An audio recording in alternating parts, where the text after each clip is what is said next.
श्रुतिस्मृतिपुराणानाम् श्रुतिस्मृतिपुराणानाम् आलयं करुणालयम् आलयं करुणालयम् नमामि भगवत्पादम् नमामि नमामि भगवत्पादम् शङ्करं लोकशङ्करम् लोकशङ्करम् शङ्करं शङ्कराचार्यम् शङ्करं शङ्कराचार्यं शङ्कराचार्यम् केशवं बादरायणम् केशवं बादरायणम् सूत्रभाष्यकृतौ वन्दे सूत्रभाष्यकृतौ वन्दे भगवन्तौ पुनः पुनः भगवन्तौ पुनः पुनः ईश्वरो गुरुरात्मेति ईश्वरो गुरुरात्मेति मूर्तिभेदविभागिने मूर्तिभेदविभागिने व्योमवद्व्याप्तदेहाय व्योमवद्व्याप्तदेहाय दक्षिणामूर्तये नमः। दक्षिणामूर्तये नमः। गुकारस्त्वन्धकारो वै ऋकारस्त्वन्धकारो वै ऋकारस्तन्निवर्तकः ऋकारस्तन्निवर्तकः अन्धकारनिरोधित्वात् अन्धकारनिरोधित्वात् गुरुरित्यभिधीयते गुरुरित्यभिधीयते। सदाशिवसमारम्भाम् सदाशिवसमारम्भाम् शङ्कराचार्यमध्यमाम् शङ्कराचार्यमध्यमाम् अस्मदाचार्यपर्यन्ताम् अस्मदाचार्यपर्यन्ताम् वन्दे गुरुपरम्पराम् वन्दे गुरुपरम्पराम्। ॐ सहना भवतु ॐ सहनावतु सहनौ भुनक्तु सहनौ भुनक्तु सह वीर्यङ्करवावहै सह वीर्यं करवावहै तेजस्विनावधीतमस्तु मा विद्विषावहै तेजस्विनावधीतमस्तु मा विद्विषावहै। ॐ शान्ति शान्ति शान्तिः ॐ शान्ति शान्ति शान्तिः। ॐ आप्यायन्तु ममाङ्गानि वाक्प्राणश्चक्षुश्रोत्रमथो बलमिन्द्रियाणि च सर्वाणि ॐ आप्यायन्तु ममाङ्गानि वाक्प्राणश्चक्षुश्रोत्रमथो बलमिन्द्रियाणि च सर्वाणि सर्वं ब्रह्मोपनिषदम् सर्वं ब्रह्मोपनिषदम् ब्रह्मोपनिषदम् माहं ब्रह्म निराकुर्याम् अहं ब्रह्म ब्रह्मनिराकुर्याम् निराकुर्याम् मा ब्रह्म निराकरोत् मां ब्रह्म ब्रह्म निराकरोत् निराकरोत् अनिराकरणमस्त्वनिराकरणं मे अस्तु। अनिराकरणमस्तु निराकरणं मे निराकरणं मे अस्तु। तदात्मनि निरतेय उपनिषत्सु धर्मास्ते मयि सन्तु। तदात्मनि निरतेय उपनिषत्सु धर्मास्ते ते मयि सन्तु। मयि सन्तु। ॐ शान्ति शान्ति शान्तिः। शान्ति शान्ति शान्तिः।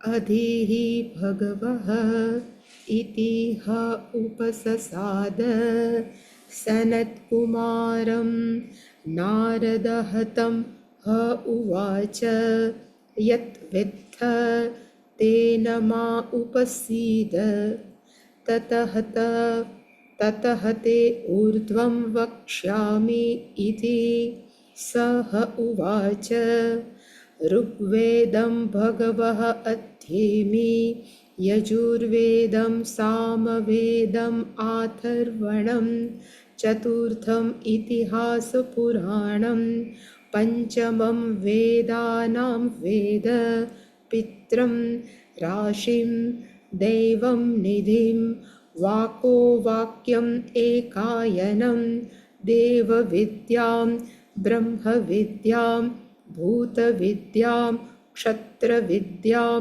नक्षत्रविद्यां सर्पदेवजनविद्याम् एतद्भगवः अध्येमि सोऽहं भगवः मन्त्रविद् एव अस्मि न आत्मवित् श्रुतं हि एव मे भगवदृषेभ्यः तरति शोकम् आत्मवित् इति सोऽहं भगवः शोचामि तं मा भगवान् शोकस्य पारं तारयतु इति तं ह उवाच यद्वे किं च एतद् अध्यगिष्ठा नाम एव एतत् नाम वा ऋग्वेदः यजुर्वेदः सामवेदः आथर्वणश्चतुर्थः इतिहासपुराणः पञ्चमः वेदानां वेदः पित्र्यः राशिः देवः निधि वाको वाक्यम् एकायनं देवविद्या ब्रह्मविद्या भूतविद्या क्षत्रविद्या नक्षत्रविद्या सर्पदेवजनविद्या नाम एव एतत् नाम उपास्व इति सः यः नाम ब्रह्म इति उपास्ते यावत् नामः गतं तत्र अस्य यथा कामाचारः भवति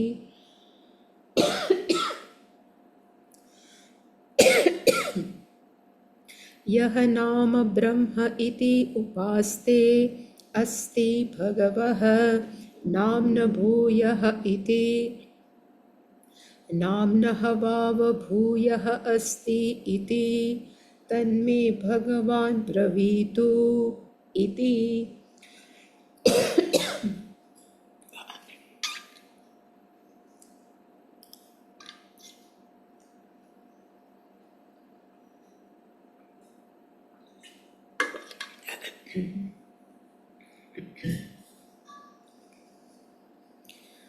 वाग्नाम्न भूयसी वाग्वा ऋग्वेदं विज्ञापयति यजुर्वेदं सामवेदम् आथर्वणं चतुर्थम् इतिहासपुराणं पञ्चमं वेदानां वेदं पित्रं राशिं देवं निधिं वाको वाक्यम् एकायनं देवविद्यां ब्रह्मविद्या भूतविद्यां क्षत्रविद्यां सर्वदेवजनविद्यां दिवं च पृथिवीं च वायुं च आकाशं च आपश्च तेजश्च देवाश्च मनुष्यांश्च पशुंश्च वयांसिंश्च तृणवनस्पतीन् श्वापदानि आकीटपतङ्गपिपीलिकं धर्म च अधर्मं च सत्यं च अनृतं च साधुं च असाधुं च हृदयज्ञं च अहृदयज्ञं च यद्वेवाङ् न अभविष्यन् न धर्मो न अधर्मो व्यज्ञापयिष्यन् न सत्यं न अनृतं न साधुं न असाधु न हृदयज्ञः न अहृदयज्ञः वाग एव एतत् सर्वं विज्ञापयति वाचम् उपास्व इति सह यः वाचं ब्रह्म इति उपास्ते यावत् वाचः गतं तत्र अस्य यथा कामाचारः भवति यो वाचं ब्रह्म इति उपास्ते अस्ति भगवः वाचः भूयः इति वाचः वाव भूयः अस्ति इति तन्मे भगवान् ब्रवीतु इति।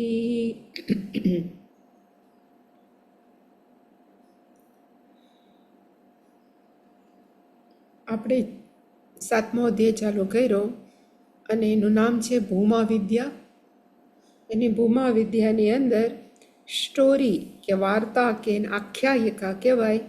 એમાં નારદઃ સનત કુમારમ ઉપસસાદ, નારદજી છે સનત કુમાર પાસે રજૂ થયા, પ્રસ્તુત થયા અને કહ્યું અધિહિ ભગવઃ, એ ભગવાન તમે મને ભણાવો.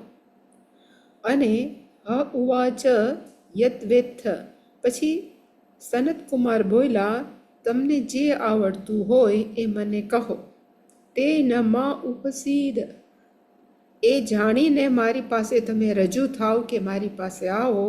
તતઃ, પછી તે ઉર્ધ્વમ વક્ષ્યામિ, પછી તમને હું ભણાવીશ. કારણ કે મારે પહેલાં જાણવું પડે કે તમને શું શું આવડે છે. અને પછી આ 7મા અધ્યાયનો પહેલા ખંડનો બીજો મંત્ર છે, એની અંદર જે આપણે જોયું એ લિસ્ટ આપ્યું અને લિસ્ટની અંદર કીધું ઋગ્વેદમ ભગવઃ અધ્યેમિ. ભગવઃ અધ્યેમિનો અર્થ થાય હે ભગવાન, હે સનત કુમાર, હું આટલું ભણેલો છું. અને પછી ઋગ્વેદમ યજુર્વેદમ સામવેદમ આથર્વણમ ચતુર્થમ નો અર્થ થાય ચારે ચાર વેદનો અભ્યાસ કરેલો છે. ઇતિહાસ પુરાણમ, રામાયણ મહાભારત. પુરાણમ પંચમમ નો અર્થ થાય 18 પુરાણ, એ પણ મેં ભણ્યા છે. વેદાનામ, વેદનો અર્થ થાય વ્યાકરણ શાસ્ત્રનો પણ મેં અભ્યાસ કર્યો છે. પિત્રમ નો અર્થ થાય પિતૃકર્મ કેવી રીતે કરવા, એનો અભ્યાસ. રાશિમનો અર્થ થાય મેથેમેટિક્સ, હું ભણેલો છું. દૈવમ, દૈવશાસ્ત્રનો અર્થ આપણે જોયું હતું શુકન અપશુકન કેવા રીતે થાય એ.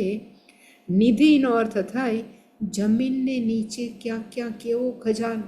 એવું નથી કે માત્ર પછી એમાં હીરા માણેક પણ એવો કેવો ઘણો એવો ખજાનો છે પૃથ્વીની અંદર, સોનું છે ચાંદી છે, જેની બધું જ્ઞાન હોય. વાકો વાક્યમનો અર્થ થાય તર્કશાસ્ત્ર. એકાયનમ નીતિશાસ્ત્ર. દેવવિદ્યા નિરુક્તમ શાસ્ત્ર.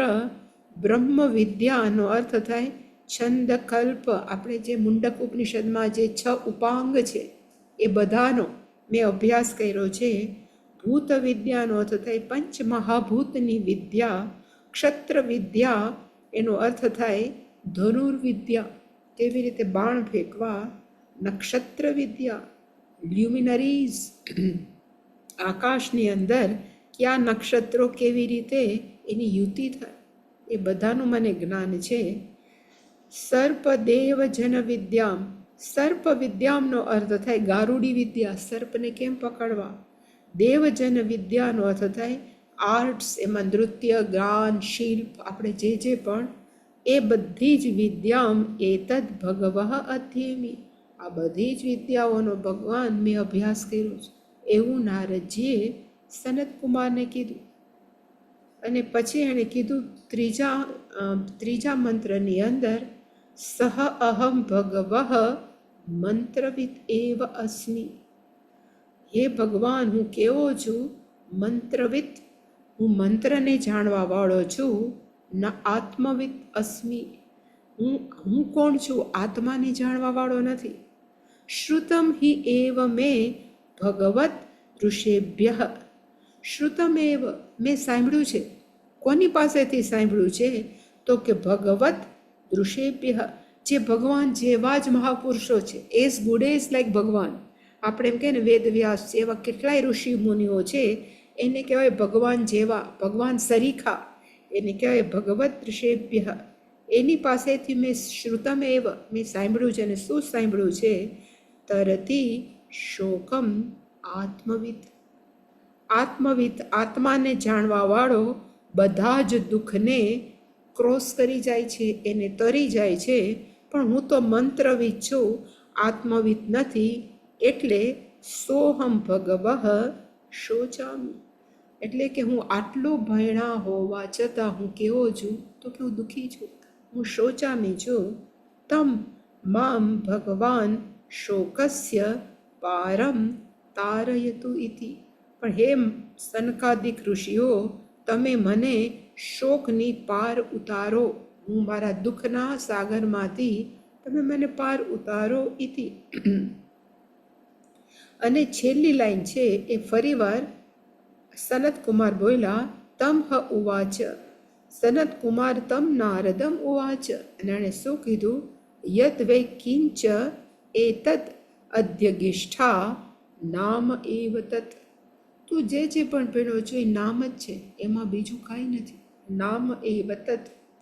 અને આટલી સ્ટોરીમાંથી આપણે શું તારણ કાઢી શકીએ? એવું લખ્યું છે કે ક્યારે પણ કોઈએ બ્રહ્મ વિદ્યા છે એ સ્વતંત્ર રીતે અભ્યાસ ન કરવો જોઈએ. માણસ એમ માને કે હું બધું આવડી જાય, કારણ કે નારદજી છે એ 4 વેદનો અભ્યાસ કર્યો છતાં પણ દુઃખી હતા. અને વેદોની અંદર ઉપનિષદ આવી જાય, વેદાંત આવી જાય, છતાં દુઃખી હતા. એનો અર્થ એણે અભ્યાસ કર્યો હતો, પણ બ્રહ્મ વિદ્યા છે એ સ્વતંત્રપણે શીખી હતી, કોઈ ગુરુ પાસે નહોતી શીખી. અને આ સ્ટોરી ઉપરથી એ પણ સાબિત થાય કે આપણે જે ભણીએ છીએ અત્યારે, રાઈટ નાવ જે ભણીએ છીએ એ વિદ્યા કેવી છે? તો કે અનાદિ છે. અને અહીંયા સુધી આપણા સુધી કેમ પહોંચી? તો કે ગુરુ પરંપરાયા, ગુરુની પરંપરાથી આખું જ્ઞાન એ આપણી પાસે પહોંચ્યું છે. અને આ વાર્તા દર વખતે શું કામ આપે છે?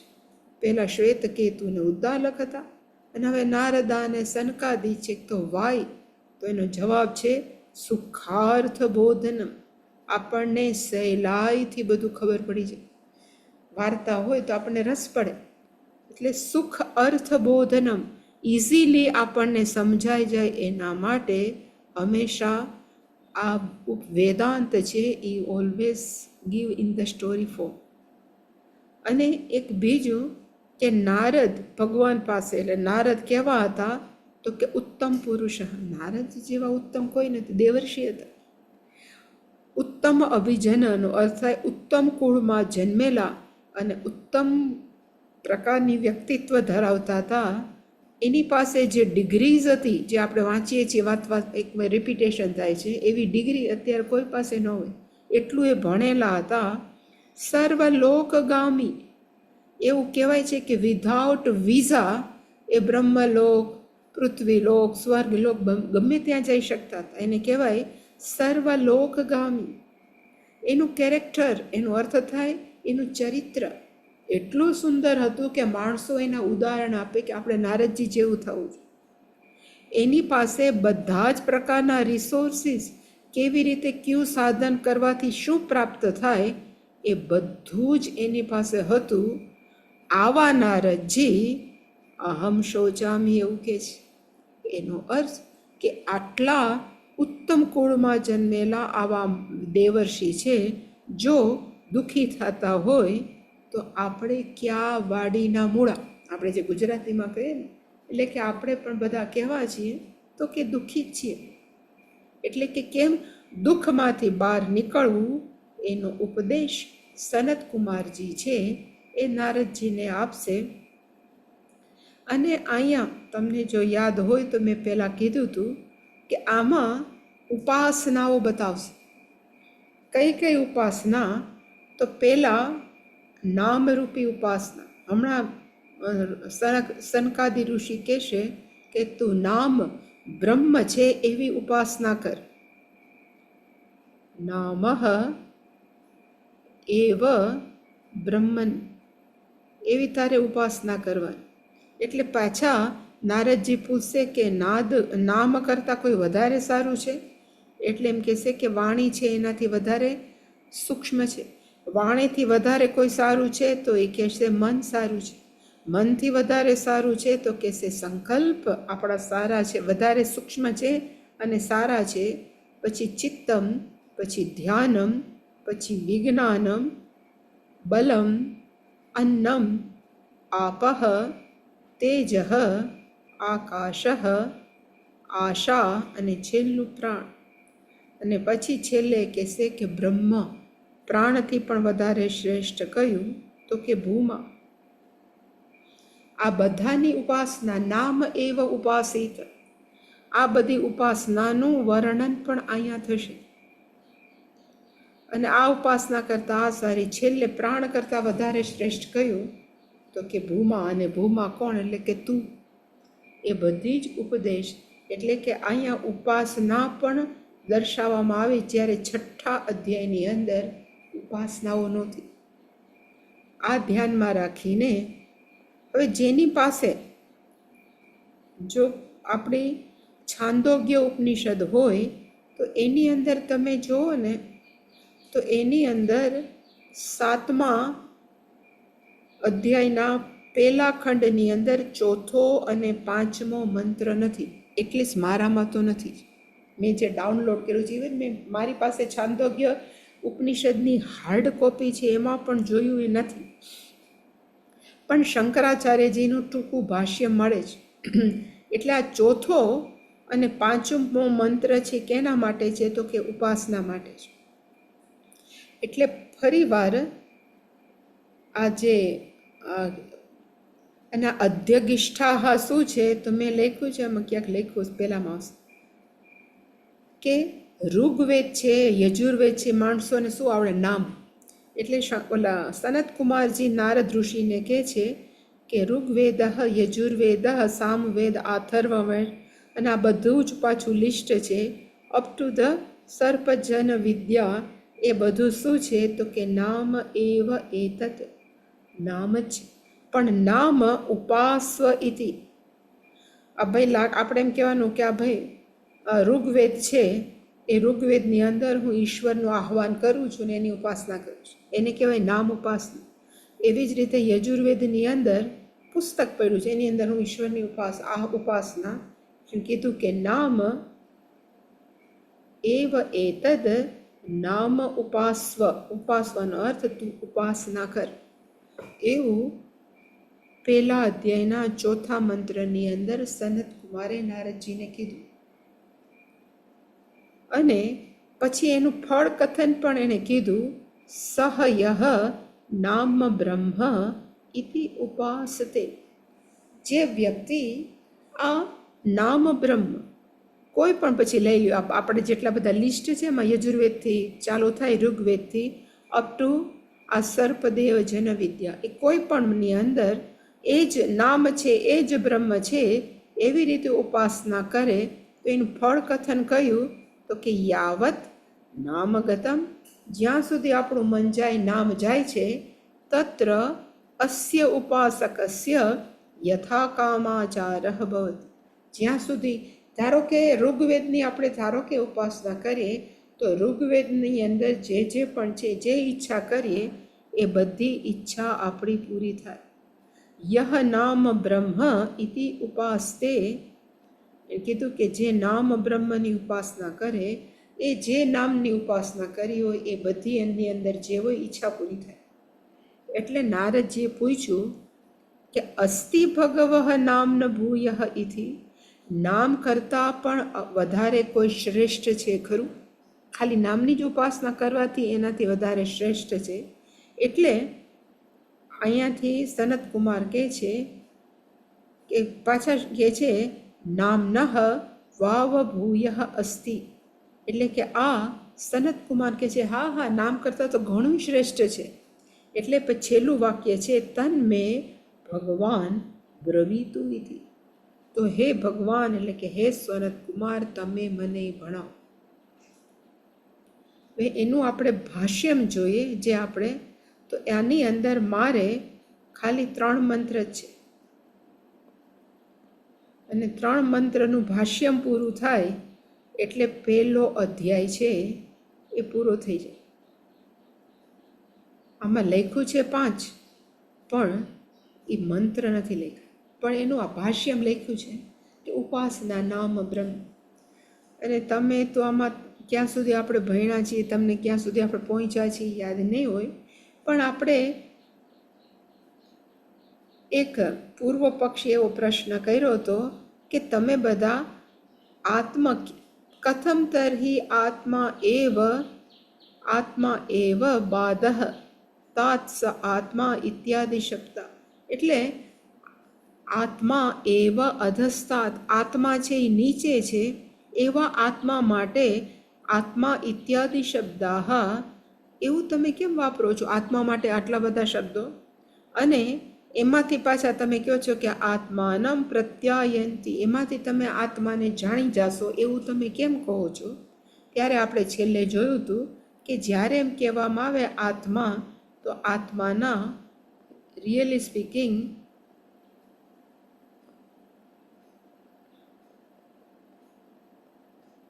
ત્રણ અર્થ છે. સ્થૂળ દેહને પણ ક્યારેક આત્મા કહેવાય, આપણા સૂક્ષ્મ દેહને પણ ક્યારેક આત્મા કહે છે, અને ચૈતન્ય તત્વને પણ આત્મા કહે છે. એટલે આ જે પૂર્વ પક્ષી કહે છે કે આત્માઓનો આટલો બધો પ્રયોગ કેટલો, એટલે શંકરાચાર્યજી આ જવાબ આપ્યો તો જે આપણે જોયું હતું કે પ્રત્યેક આત્મની ભેદ વિષયે પ્રયુજ્યમાન શબ્દ દેહાદીનામ આત્મત્યે પ્રત્યાખ્યાયતમાને યત પરિશિષ્ટમ સત વાચ્યમ અપી પ્રત્યાયતિ. એટલે એણે કીધું કે જેવી રીતે આપણે જે ચેસ રમતા હોય એ કિંગને કોર્નર કરે, ચેસ નહોતો તે શતરંજ, એવી રીતે આપણે એક પછી એક શરીર હું નથી એને બાધ કરતા જાય, મન હું નથી બાધ કરતા જાય, તો પછી છેલ્લે શું વધશે? તો એણે કીધું કે પરિશિષ્ટમ, યત પરિશિષ્ટમ સદવાચ્યમ, એટલે કે એ કયું હશે? તો કે સત જ રહેશે. એટલે કે એવી રીતે એણે અહીંયા ઉપયોગ કર્યો છે આત્મા શબ્દ. અને આ કેના જેવો છે? એટલે આ જે ફકરો છે એમાં શંકરાચાર્ય જેવું કીધું, ધારો કે આખી એક સેના જતી હોય, એ સેનાની ઉપર ક્યાંક રાજા હાથી ઉપર કે અંબાડી કે ઘોડા ઉપર બેઠો હોય, અને કોક એમ પૂછે કે રાજા ક્યાં? એટલે બધા એમ કે જો ઓલા પતાકા અને ધ્વજા પતાકા છે ને એની પાછળ જે ઓલા ઘોડા ઉપર જાય છે ને એ રાજા છે. એટલે બીજા બધાની નજરને આપણે કાપતા જાય ને ધજા પતાકા ઉપર રાખીને આપણે કે ઓ પેલો રાજા છે. એવી જ રીતે આ શરીર આત્મા છે, તો કે ના આ મન આત્મા છે. નાના કરતાં આપણે ફોકસ ક્યાં કરવાનું?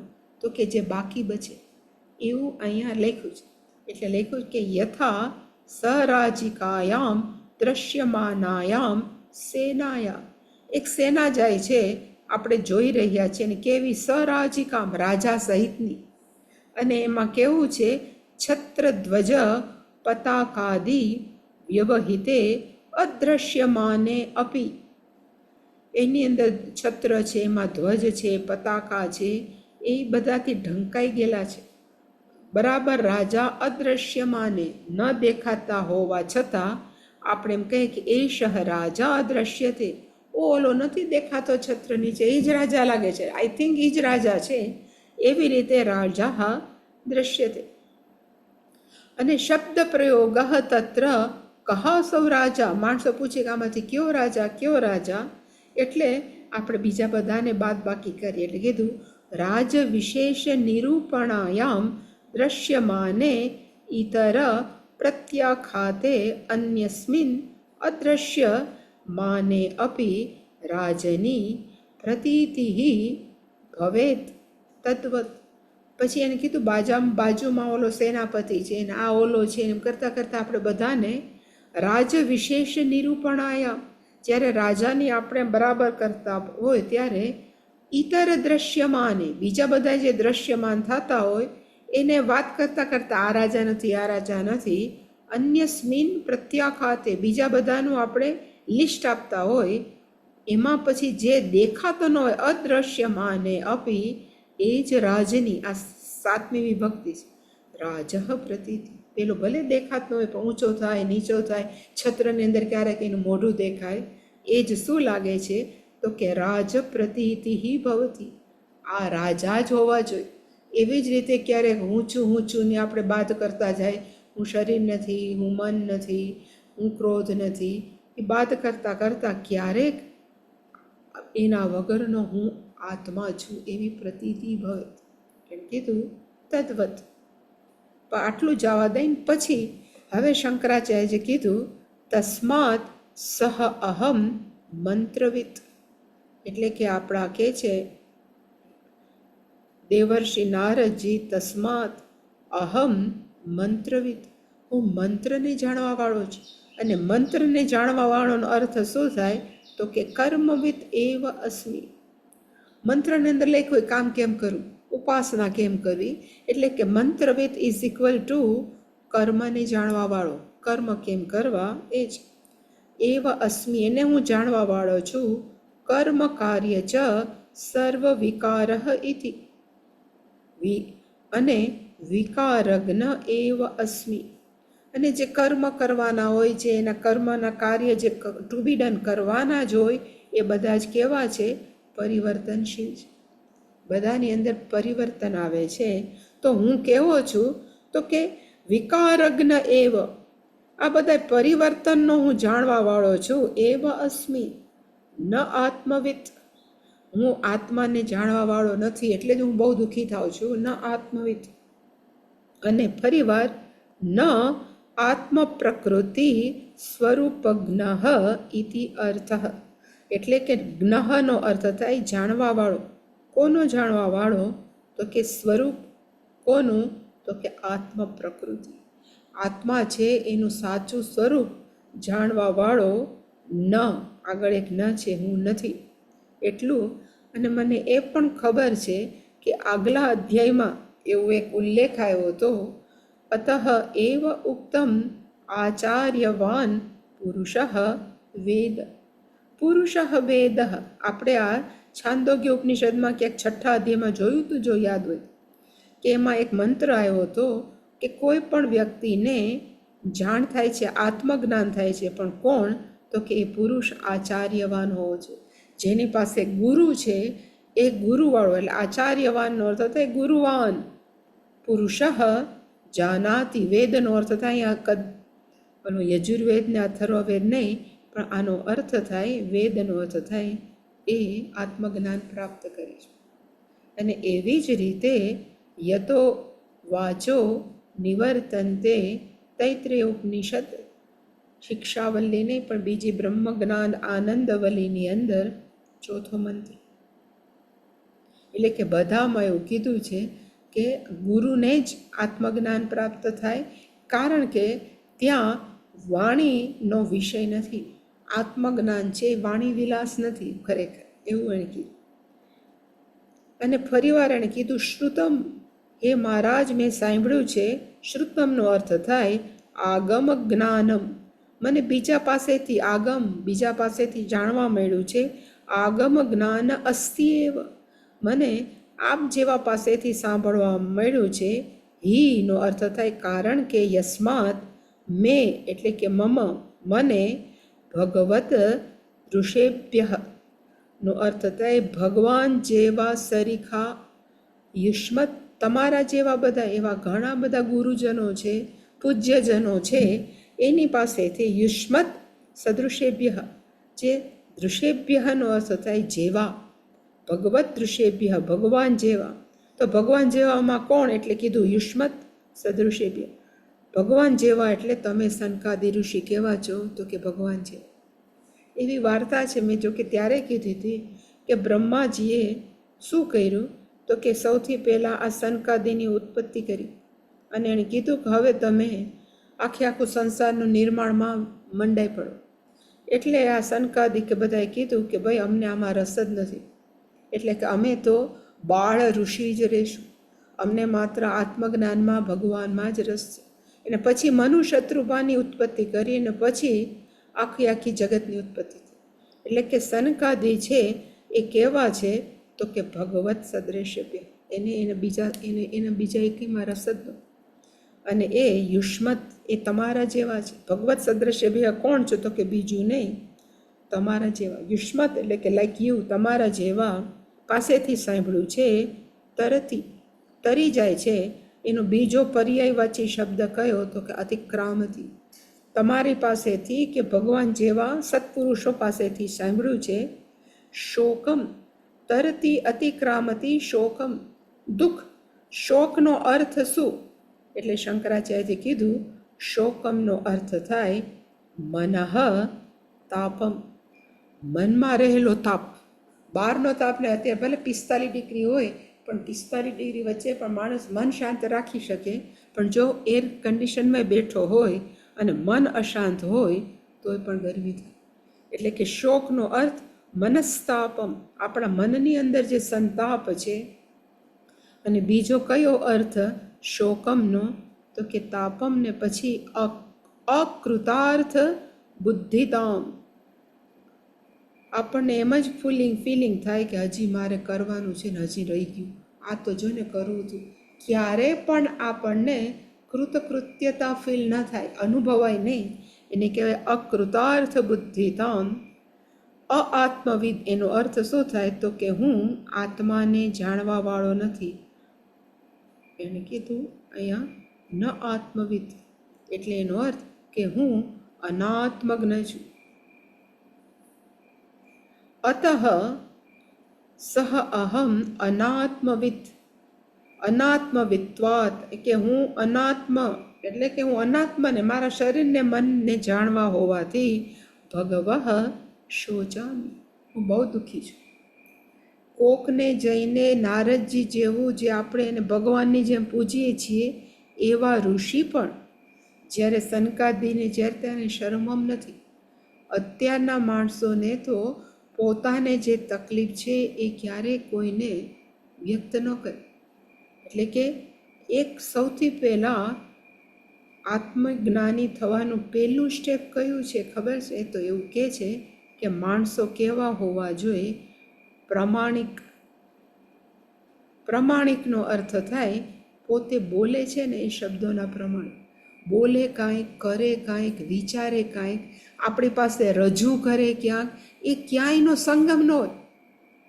બહુ મોટા મોટા શબ્દ વાપરે ને પછી આપણે કંઈક આવું કરો તો એ આપણાથી ન થાય. એનો અર્થ કે સૌથી પહેલાં આત્મજ્ઞાન માટે કયું છે કે માણસો વિચારથી, વાણીથી અને કાર્યથી કેવા હોવા જોઈએ? તો કે પ્રમાણિક હોવા જોઈએ. એને પોતાને ખબર હોવી જોઈએ કે હું શું બોલું છું, હું શું કરું છું. એટલે કે નારદજી જેવી જે વ્યક્તિ જ્યારે બોલે કે ભગવાન શૌચામી, એને કેટલું વિચારીને ગયા હશે, કેટલું આત્મમંથન કર્યું હશે. અને એણે કીધું કે અહમ શૌચામીનો અર્થ શું થાય? એણે કીધું અશૌચામીનો અર્થ થાય અકૃતાર્થ વત. હું કેવો છું? તો કે કાંઈ અકૃત્ય છું. મને એવું લાગે છે કે મેં કાંઈ નથી કર્યું. માત્ર અહીંયાથી એ વાક્ય પૂરું થયું. પછીનો મેં જે કીધું તો ચોથો અને પાંચમો મંત્ર છે, એટલે આ વાક્ય છે એ બોલે છે કોણ? તો કે સનકાદિ મુનિ. અને સનકાદિ મુનિએ કીધું નામ્ન ગતમ નામ્ન ગોચરમ, એટલે કે તારે શું કરવાની જરૂર છે? નામ્ન ગતમ નામ્ન ગોચરમ તત્ર તસ્મિન નામ વિષયે અસ્ય યથા કામાચારઃ કામચરણમ રાગ્નઃ ઇવ સ્વવિષયે ભવતિ યો નામ બ્રહ્મ ઇતિ ઉપાસ્તે ઇતિ ઉપસંહારઃ. એક જ વાક્ય ભાષ્યમાં લખ્યું છે. એટલે ખરેખર એવું છે કે યો નામ બ્રહ્મ ઉપાસ્તે, જે નામ જ બ્રહ્મ છે એવી ઉપાસના કરે તો એનું શું થાય? તો યથા કામાચરઃ ભવતિ, યથા કામા જે ઈચ્છા હોય ને એ ઈચ્છા પૂરી થાય. યથા કામ એ પૂરી થાય ને કેના જેવી? તો કે કામચરણમ રાગ્ન ઇવ, રાજા પોતાના રાજ્યમાં જે ઈચ્છા કરી પૂરી થાય ને, બીજા રાજ્યમાં જઈને કરે તો ન થાય, પણ રાજા પોતાના દેશમાં એમ કે મારે આટલું આટલું જોઈએ છે પૂરું થાય. એવી જ રીતે નામ્ન ગતમ, નામમાં જે રહેલું છે, નામના ક્ષેત્રની અંદર જે રહેલું છે, તત્ર વિષયે એ નામની વિષય અંદર જે પણ હોય, યથા કામાચાર એ બધી જ ઈચ્છા પૂરી થાય. અને કીધું કે નામ બ્રહ્મ ઉપાસ્તે ઇતિ ઉપસંહારઃ. એટલે પછી નારદજીએ એવું પૂછ્યું કે ભાઈ આ નામ કરતાં પણ કોઈ શ્રેષ્ઠ છે? એટલે અહીંયા કિમ અસ્તિ ભગવઃ નામ્ન ભૂયઃ અધિકતરમ યદ બ્રહ્મ દ્રષ્ટિ અર્હમ અન્યત ઇતિ અભિપ્રાય. એટલે કિમ અસ્તિ ભગવઃ, એ ભગવાન એવું કહે છે, આપણે ન કિમ અસ્તિ એવું કહે છે. શું છે? નામ્નઃ ભૂયઃ, ભૂયનો અર્થ થાય અધિકતરમ, નામ કરતાં કોઈ શ્રેષ્ઠ વસ્તુ, વધારે સારી વસ્તુ છે. યદ એટલે કે જેનાથી બ્રહ્મ દ્રષ્ટિ અર્હમ, અન્યત એનો અર્થ થાય જે બ્રહ્મ દ્રષ્ટિ માટે યોગ્ય છે એવું અન્યત બીજું નામ કરતાં કોઈ શ્રેષ્ઠ છે. ઇતિ અભિપ્રાય. એટલે સનતકુમાર આહ, એટલે સનતકુમાર બોલ્યા નામ્નઃ વાવ ભૂયઃ અસ્તિ, નામ કરતાં પણ વધારે શ્રેષ્ઠ તો છે. અસ્તિ એવ ઉક્તઃ, જેવું બોલ્યા એટલે નારદજી બોલ્યા આહ યદ અસ્તિ તન્મે ભગવાન બ્રવીતુ, તમે જે કહો છો કે નામ કરતાં પણ કંઈ વધારે શ્રેષ્ઠ છે, બ્રવીતુનો અર્થ થાય તમે મને કહો. લેટ મી ટેલ અસ, તમે મને કહો. એટલે કે ત્યાં પહેલો અધ્યાય છે એ પૂરો થાય. ખંડ, અધ્યાય નહીં પણ ખંડ. એટલે અહીંયા લખ્યું છે કે ઇથી છાંદોગ્ય ઉપનિષદી સપ્તમ અધ્યાયે પ્રથમ ખંડ ભાષ્યમ સંપૂર્ણ. એટલે કે આની અંદર ચોથો અને પાંચમો મંત્ર ભાષ્યમની અંદર કે ગીતા પ્રેમ ગોરસપુરની અંદર આપેલો નથી. આ ત્રીજો મંત્ર જ છે. એમાં કંઈ બહુ મહત્વનું નથી, ખાલી નામ કરતાં કંઈ વધારે મહત્વનું છે. નામ ઉપાસના કર એવો. હવે નામની ઉપાસના કરે આવ્યું. હવે આમાં કહેશે કે નામ કરતાં શ્રેષ્ઠ શું છે? તો કે વાણી. તું વાણીની ઉપાસના કર. એટલે કે એ ચાલુ છે. એટલે આમાં લખ્યું છે નામ કી અપેક્ષા વાક કી મહત્તા. વાક નામ કરતાં પણ વાણી છે એ વધારે મહત્વ છે. અમે એક સ્વામીજીને સાંભળતા હતા, એણે કીધું કે જો વાણી ભગવાને ન આપી હોત તો એકય યુનિવર્સિટીની જરૂર, શાળાની જરૂર ન હોય, કે ના કેજીથી લઈ અને યુનિવર્સિટી કોલેજ કોઈની જરૂર જ ન હોય. કારણ કે ત્યાં જે અપાય છે એ લેક્ચર અપાય છે. લેક્ચરનો અર્થ ત્યાં વાણી બોલાય છે. એટલે કે વાણી વગર બધું જ વ્યર્થ છે. એટલે હવે આમાં કીધું બીજા ખંડની અંદર વાગ્વાવ નામ્નઃ ભૂયસી વાક.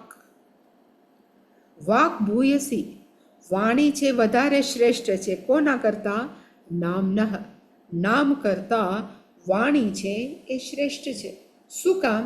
પણ કીધું અહીંયા એકચ્યુઅલી છે વાગ વૈ એવ નામનઃ ભૂયસી, ત્યાં એક વાક્ય પૂરું થાય અને પછી વાણી હોય તો શું શું થાય એટલે એને કીધું વાક વા ઋગ્વેદમ વિજ્ઞાપયત. એમ કે આચાર્યવાન, હવે આચાર્યવાન જો ગુરુજી બોલે જ નહીં તો આપણને જ્ઞાન ક્યાંથી થાય? એટલે કીધું કે વાણીથી ઋગ્વેદ છે એનું જ્ઞાન થાય છે, યજુર્વેદમ, સામવેદમ, અથર્વણમ, અને પાછું એ જ પાછું લિસ્ટ, એ બધું મારે નથી બોલવું, ઇતિહાસ પુરાણ અને ત્યાં સુધી નક્ષત્ર વિદ્યા અહીં સુધી, એ બધું જ જ્યાં સુધી કોઈ ભણાવે નહીં, કોઈ બોલે નહીં તો આપણે ક્યાંથી ભણીએ? એનો અર્થ કે નામ કરતાં વાણી છે એક શું છે તો કે વધારે સારી છે. ખાલી આટલી જ વિદ્યા નહીં, પછી વધારે એડ કર્યું દીવમ ચ, બધી જ જગ્યાએ આપણે એડ કરવાનું વિજ્ઞાપયતી. દીવમ ચ વિજ્ઞાપયતી. દીવમનો અર્થ થાય અંતરિક્ષ, દીવનો અર્થ થાય સ્વર્ગલોક. સ્વર્ગલોક છે એનું આપણને જ્ઞાન થાય, વિજ્ઞાપયતીનો અર્થ થાય જ્ઞાન થાય. પૃથ્વીંચ, પૃથ્વીમાં શું છે એનું જ્ઞાન. વાયુંચ આકાશંચ, વાયુ તત્વનું જ્ઞાન થાય, આકાશ તત્વનું જ્ઞાન થાય. આપશ્ચ, જલ તત્વનું જ્ઞાન થાય. તેજશ્ચ, અગ્નિ તત્વનું જ્ઞાન થાય. એનો અર્થ 5 5 આવી ગયા. આમાં કયું ઘટ્યું? 1 2 3 4 અને 5, પંચ મહાભૂતનું જ્ઞાન થઈ ગયું. પછી દેવાશ્ચ, ઇન્દ્ર દેવતા, અગ્નિ દેવતા. મનુષ્યાશ્ચ, મનુષ્યનું આપણને જ્ઞાન થાય. પશુંશ્ચ, પશુઓ કેટલા છે એનું જ્ઞાન થાય. વયામસીનો અર્થ થાય પક્ષીઓ, પક્ષીમાં જાતના હોય છે એનું જ્ઞાન થાય. તૃણ, વનસ્પતિ, ઘાસનું પણ આપણને જ્ઞાન થાય, વનસ્પતિઓનું જ્ઞાન થાય. શ્વાપદાનીનો અર્થ થાય હિંસક પશુ, જાતના હોય છે એનું જ્ઞાન થાય. પછી અહીંથી લખ્યું છે પદાની પછી આ કીટ પતંગ પિપ્પલિકમ. આ કીટ એટલે કે નાના નાના જંતુઓ, કીટથી લઈ પતંગ એટલે કે કૂદડાઓથી લઈ પિપ્પલિકનો થાય કીડીયું, મકોડાઓ. આ બધું જ બધી જગ્યાએ આપણે મૂકવું પડે વિજ્ઞાપયતી. આ ઉપરાંત આટલું જ થાય તો કે ના. ધર્મમ ચ અધર્મમ ચ, આ સાચું આ ખોટું આપણને જ્ઞાન કોણ આપે તો કે એનું જ્ઞાન વાણીથી થાય. સત્યંચ અનૃતંચ, આ સાચું બોલે છે આ ખોટું બોલે છે એનું જ્ઞાન પણ એનાથી થાય. સાધુંચ અસાધુંચ, સાધુનો અર્થ થાય યોગ્ય, સાચો વ્યક્તિ કોણ? અસાધુ, જે સાચો નથી એ. હૃદયજ્ઞમ, મનમાં શું ચાલે છે એ અહૃદયજ્ઞમ, મનની ક્રિયા આપણે ન જાણી શકીએ. પછી છેલ્લે કે યદ વૈ વાંગ ન અભવિષ્યન, ધારો કે વાણી ન હોત તો ધર્મ ન અધર્મ વ્યજ્ઞાપ્યેષ્યન. વ્યજ્ઞાપેષ્યનનો અર્થ થાય ધર્મ. જો વાણી ન હોત તો અહીંયા છે ન ધર્મ ન અધર્મ વ્યજ્ઞાપ્યેષ્યન. એનું આપણને કાંઈ જ્ઞાન ન થાય. માણસો જેમ ફાવે એમ પશુઓની જેમ રહે. એવી જ રીતે આ પાછું દર વખતે ધારો કે વાણી ન હોત તો સાચું અને ખોટું એ પણ આપણે જાણી ન શકત. સાધુ અસાધુ કોણ છે એ જાણી ન શકત. ન હૃદયજ્ઞ ન અહૃદયજ્ઞ, કોઈની મનની ક્રિયા એનો અર્થ ન જાણી શકત. એટલા માટે વાગ એવ એતત સર્વમ, અહીંયા શ્રેષ્ઠ નામ કરતાં વધારે શું છે તો કે વાણી છે. વિજ્ઞાપયતી, બધું જ જ્ઞાન આપે છે. વાચમ ઉપાસ્વ ઇતિ, એટલે કે આપણે કહે છે સનકાદી ઋષિઓ તમે વાણીની ઉપાસના કરો. વાચમ ઉપાસ્વ ઇતિ, તમે વાણીની ઉપાસના કરો. અને શંકરાચાર્યજી કીધું આખું ભાષ્ય બહુ ડિટેલમાં નથી લખ્યું, નાનું લખ્યું, સરસ લખ્યું છે. અને એણે કીધું કે વોટ ઇઝ વાણી, વાણી આપણે બોલીએ છીએ શું છે તો લખ્યું કે વાગ વૈ એવ.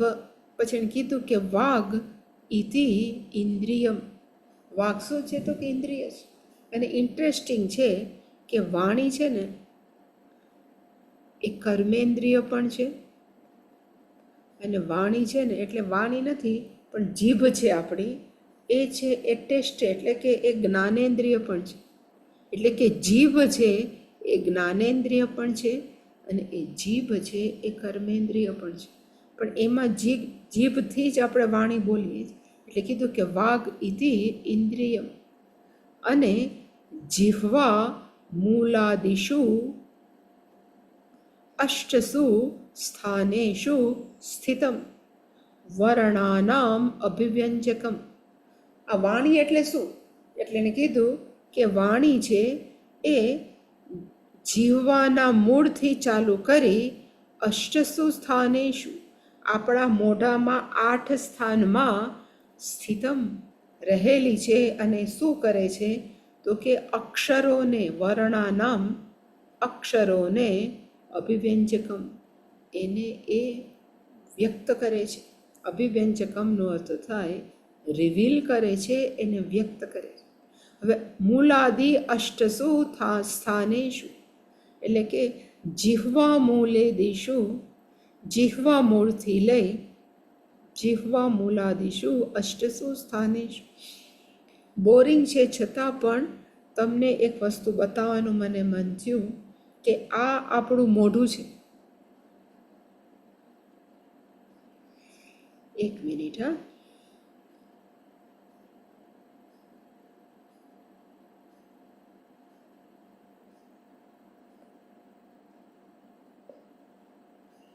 આ છે ને આપણું મોઢું છે.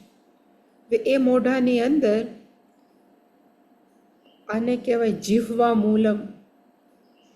પછી આ તાળવું છે આપણું, અહીંયા દાંતની ઉપરનું એને મૂર્ધા કહેવાય. આપણા હોઠ છે, આપણા દાંત છે, નાસિકા છે. અહીંથી આપણે શબ્દો બોલીએ છીએ એને કહેવાય વર્ણાનામ અભિવ્યંજકમ. હવે ધારો કે અહીંયા જુઓ તો એ જ હવે આપણે આપણા ગળામાંથી કેટલા અક્ષરો બોલીએ છીએ. વર્ણનો અર્થ થાય અક્ષરો. એટલે મેં લખ્યું છે અહીંયા કે આ કંઠ, એમાં અ, આ, ક, ખ, ગ, ઘ, અંગ અને હ ગળામાંથી બોલાય. છેઠ જીહ્વા મૂલ અકુહ વિસર્જનીયાનામ કંઠ એટલે કે હંમેશા જીભ પૂરી થાય ને ત્યાંથી આ શબ્દો નીકળે ને તો જ આપણે સાચા બોલી શકીએ. પછી બીજા આપણે ક્યાંથી બોલીએ છીએ તો ચ, છ, જ, ય, શ એ આપણા તાળવાથી આપણી જીભ અડે ને ત્યારે બોલાય. ઇવન ઈ અને ઈ સ્વર છે એ ત્યાંથી બોલાય. પછી મૂર્ધાનો અર્થ થાય આપણા દાંતની ઉપરનો ભાગ, એને મૂર્ધા કહેવાય. અને ત્યાં આપણે જીભ અડાડીને રૂ, ટ, ઠ, ડ, ઢ, ણ, ર અને ઇવન વ છે એ બધા જ તમે જો જીભને ત્યાં અડાડશો ને તો ટ, ઠ, ડ, ઢ, ણ વ્યવસ્થિત બોલે. પછી એવી જ રીતે દાંતમાં આપણે જીભ અડીને આપણે શું બોલીએ છીએ તો કે ત, થ, દ, ધ, ન, લ અને સ એ દાંતને આપણે જીભ અડાડીને બોલવાનું. પછી આપણા હોઠને અડાડીને ઉ અને ઉ, પ, ફ, બ, ભ, મ અને વ આ બધા છે એ આપણા.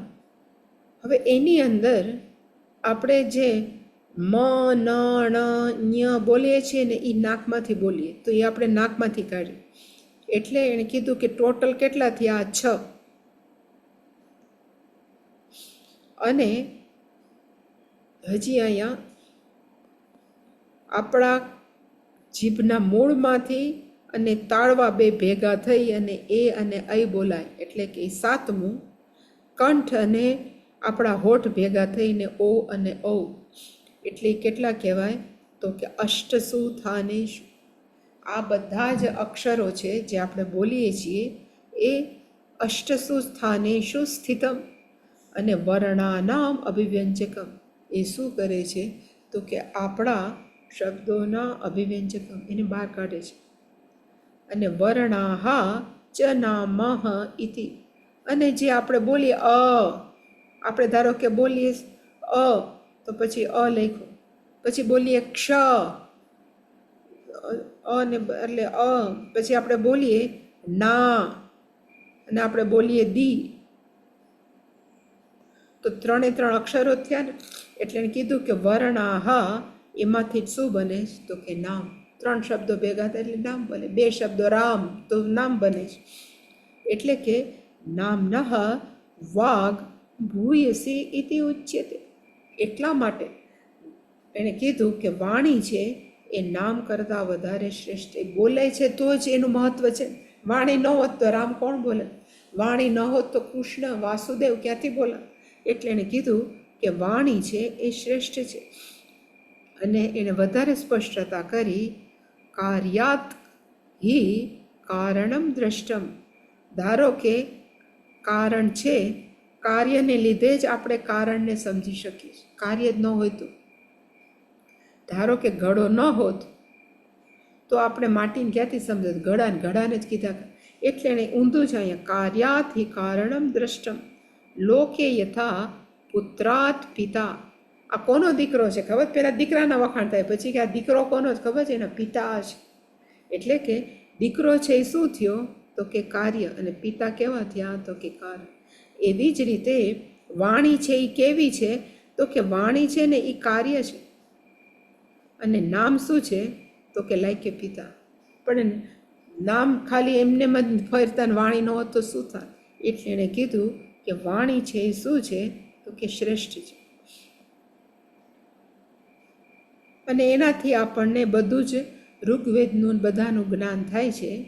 એ વસ્તુ છે એ આપણે કાલે જોશું.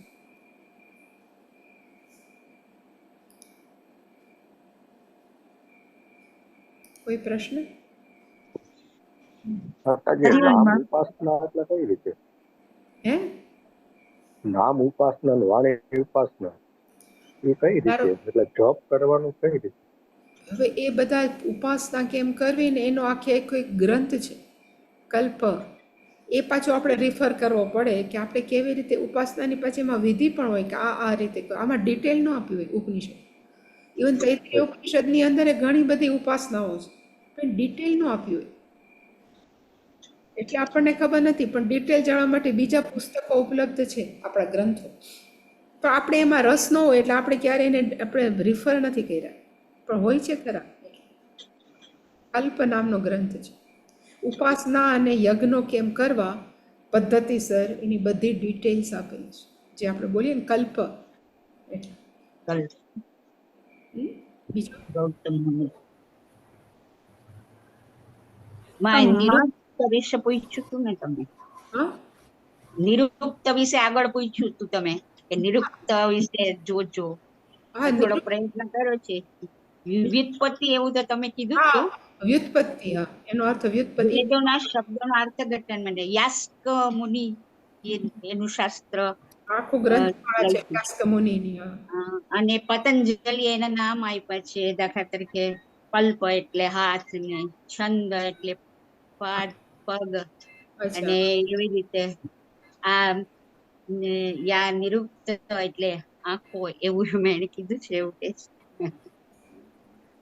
નિરુક્ત એટલે કાન. નિરુક્તનો વ્યુત્પત્તિ થાય નિશ્ચયેન ઉક્તમ.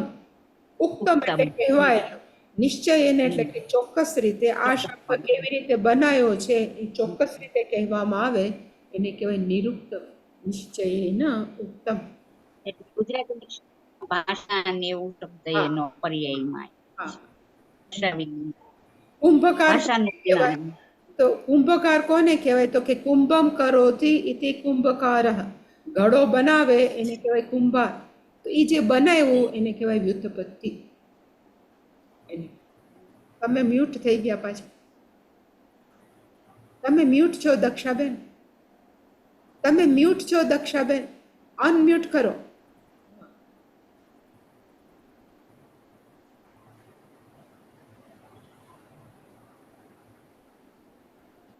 હા, હજી નથી થયા.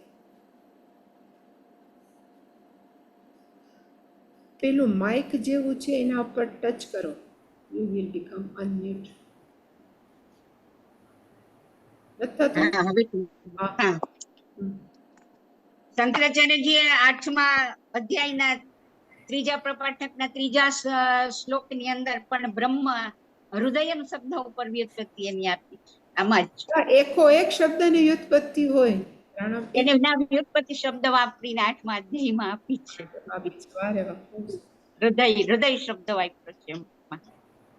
રુદ્ર અને હૃદય ઉપર સરસ આપ્યું છે વિવેચન. આગળ થોડુંક પછી મેં જોયું, થેન્ક યુ. મજા આવી. થેન્ક એટલે પછી તમે સમજાવશો એટલે વધારે મજા આવશે. હા. પણ એટલું હું સમજી ખરી એમાંથી એમ. અચ્છા. હા શીતલ, શું પૂછતા? માં તમે ઓલું હમણાં વચ્ચે લખ્યું હતું ને તમારું જે હતું કે જાતે ન કરાય બ્રહ્મ જ્ઞાન ને ઈ જે હા હા. આનેથી ખબર પડે, એમાં જે એક બીજી લાઈન હતી ઈ વર્ડ નહોતો સમજાણો, ગુરુ પરંપરા કા અનાદિત્વમ એટલે આપણી પાસે આજે આવ્યું અનાદિત્વમ. છે અનાદિત્વમ. એટલે કારણ કે આપણે અત્યારે શીખીએ છીએ, હમણાં હાલનું નથી. કારણ કે એ શંકરાચાર્યજી અનાદિથી આવે છે. હા. બીજું કોઈ ના. પૂર્ણ મદદ? ભાવનાબેન ને કશું બોલવું છે, અનમ્યુટ નથી કરી શકતા. કોણ કોને? ભાવનાબેન. અચ્છા હા ભાવનાબેન બોલો. અનમ્યુટ કરો તમે. પેલું માઇક જેવું હોય ને એના પર તમારી આંગળીને હા આવે છે. છે ને માતાજી, પ્રશ્ન કરતા એક કઈક વિચાર આવે છે કે જો નારદજી જેવા દેવર્ષિને આવું થતું હોય તો મારે જીવવાનું શું? હા એટલે વાંધો ને, નારદજી જેવાય ઓપનલી ગયા ખુલ્લા હૃદયે તો એને ગુરુ મળ્યા. એમાંથી એ પણ સાબિત થાય તમે ખુલ્લા હૃદયે કોઈ પણ પાસે જાઓ અને ગુરુ જો કોમ્પિટન્ટ હોય એટલે કે શાસ્ત્રવિદ હોય તો આપણને એનો ઉપાય મળે જ. એટલા માટે તો છે કે માણસોએ શું કરવાની જરૂર છે, તો કે ખુલ્લા હૃદય. અમુક છુપાવે ને અમુક એવું ને અમુક ને એવું નહીં.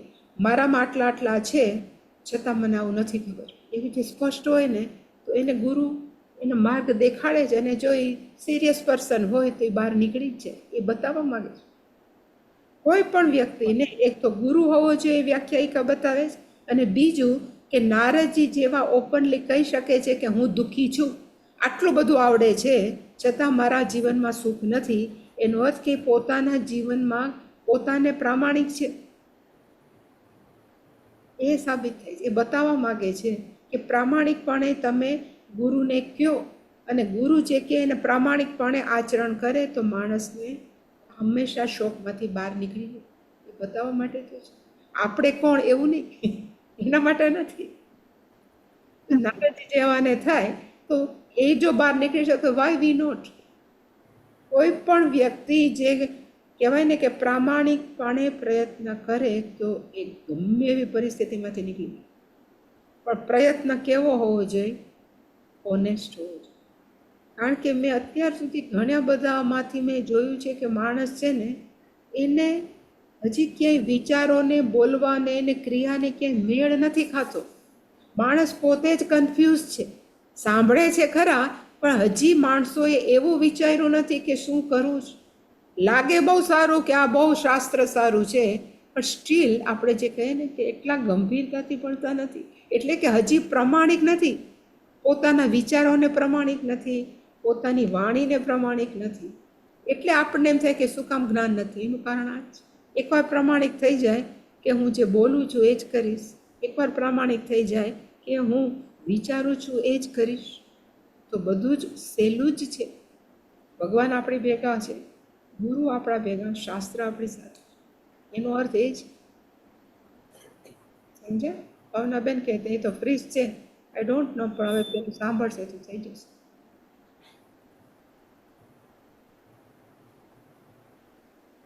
પૂર્ણમદ પૂર્ણાત પૂર્ણમુદચ્યતે પૂર્ણસ્ય પૂર્ણમાદાય પૂર્ણમેવાવશિષ્યતે ઓમ શાંતિ શાંતિ શાંતિ. હરિ ઓમ શ્રી ગુરુભ્યો નમઃ. હરિ ઓમ.